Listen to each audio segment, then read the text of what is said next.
Please subscribe my YouTube channel, like, share, and hit the bell button. Na, ibutang na to, 28, 28, ayun.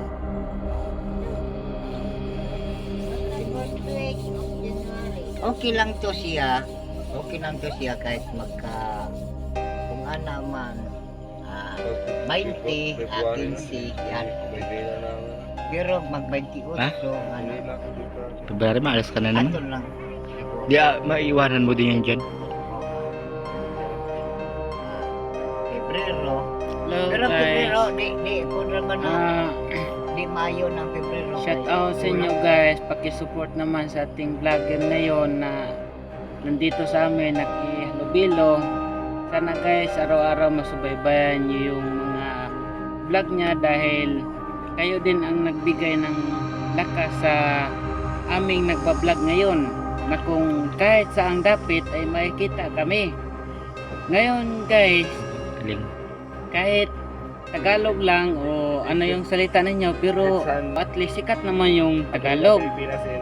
Ngayon guys, kahit mahirap lang kami dito, pero kita nyo naman yung paligid namin dito na Sobrang yaman ng paligid dito kasi ang dami niyong yaman panangin. talaga, at saka yung respeto sa isa't isa, nakipaghalubilo talaga at nagkaisa. Oh, ito guys, tingnan mo yung pagkain namin, hindi namin ito kinahiya. Kung hindi mayaman, di gold. Oo. Hindi sana gold ang aming pagkain. Kung walang mahirap guys, walang makain yung gobyerno din natin dahil kumakain din ng mga palay ng magsasaka. Pero gold atong Dahil lang galing talaga yung pagkain talaga galing sa mga magsasaka. Oo, kaya pinagmalaki ngayon yung mga magsasaka. Kaya lang, wala kasi mahirap, wala din mayaman.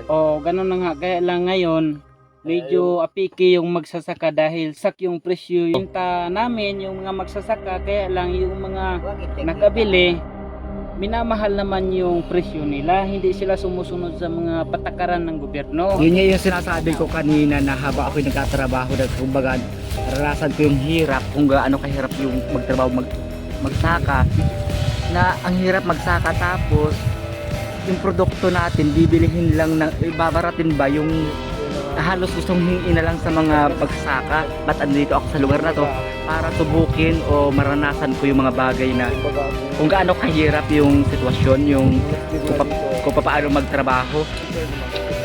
Huwag kasi grabe talaga kahit sa pag-aalaga ng baboy, sobrang mura, grabe. Parang nawalan ako ng gana mag-alaga ng Kaya nga, 150. ang ginawa namin dito, hindi na kami alaga ng baboy. Oo. Marami bili. O kasi mag-aalaga ng baboy, bibili ka pa ng bahog, di ba?